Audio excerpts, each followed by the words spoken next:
Buenas y bienvenido al canal educativo del profesor Beltrán. En esta oportunidad vamos a estudiar el capítulo correspondiente al condensador, específicamente los ejercicios relacionados con dicho capítulo. Y antes de continuar es importante que se suscriban al canal y así ayudarán al crecimiento del mismo. Y cualquier duda me lo hacen llegar.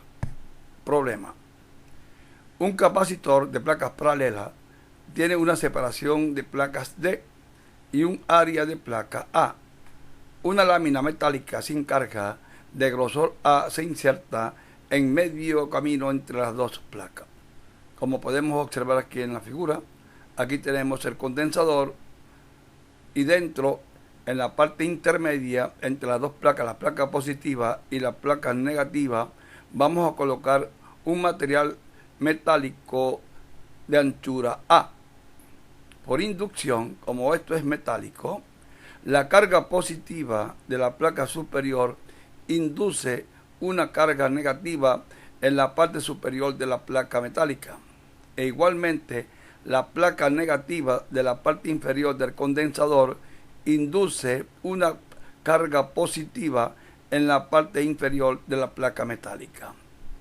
Recordando entonces el concepto del condensador que nos dice que un condensador son dos placas metálicas cargadas con la misma magnitud pero con signo contrario, separadas a una distancia muy pequeña en comparación con las dimensiones, es decir, con las áreas. En otras palabras, esta estructura que tenemos aquí la podemos separar entonces en dos condensadores.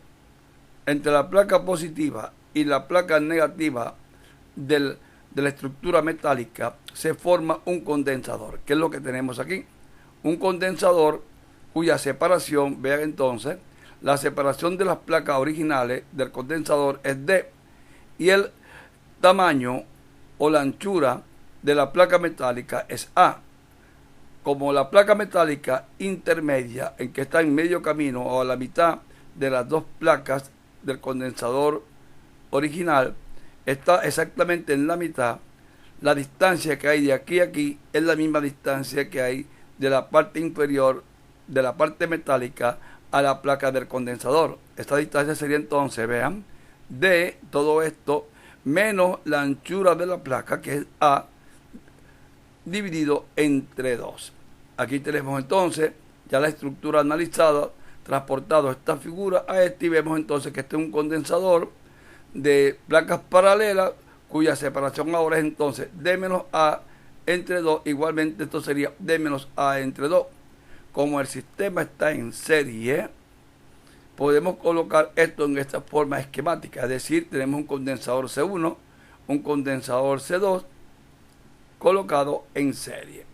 Recuerden que la capacidad de un condensador en la cual existe aire entre las dos placas está dada por esta relación epsilon sub 0 por A entre D, que esto lo vimos en los capítulos anteriores cuando vimos la capacidad de un condensador de placas paralelas. Ahora, como el sistema está en serie, podemos decir entonces que la capacidad total, vean, sería entonces 1 sobre C1 más 1 sobre C2. Recuerden ustedes cuando vimos entonces combinación de condensadores en serie y en paralelo, cuando el condensador está en serie, la capacidad total sería entonces la inversa. Ahora, agarren lápiz y papel y desarrollen esto que está aquí. Sería entonces C1 por 1, C2 por C1, multiplico estos dos, después invierto las ecuaciones. ¿Ok? Entonces tenemos aquí que C total nos va quedando entonces el C1 por C2, vean, dividido entre C1 más C2. Recordando que como los condensadores son iguales, la misma distancia, la misma área, C1 es igual a C2 y va a ser exactamente igual a C. Haciendo esta suma, como dije anteriormente, nos va a dar esta expresión que tenemos aquí. Traten ustedes entonces de demostrar, agarren lápiz y papel, demostrar que esta relación, el desarrollo de esta suma algebraica, nos va a dar entonces C total va a ser igual a C1 por C2 entre C1 más C2. Pero como C1 es igual a C2, la capacidad total nos queda de esta forma. C total va a ser igual a C al cuadrado entre 2C. Y esto va a ser entonces igual a 1/2 de la capacidad.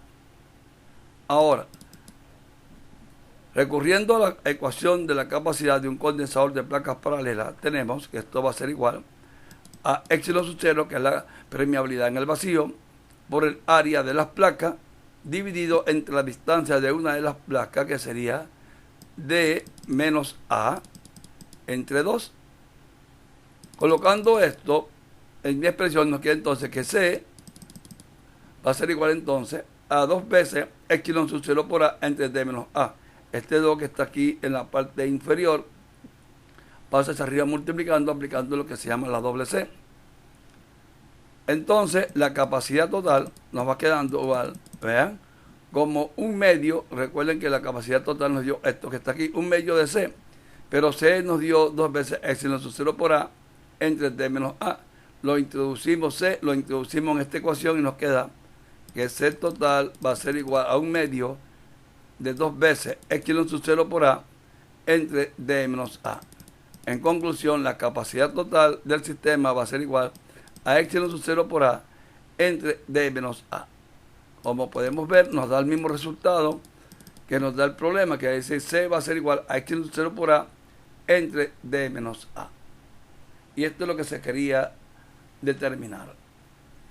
Espero que este problema les sirva de mucha ayuda en el capítulo correspondiente al condensador y cálculo de capacitancia. Y no olviden de suscribirse en el canal y así ayudarán al crecimiento del mismo. Gracias y nos veremos entonces en la próxima sesión de problemas.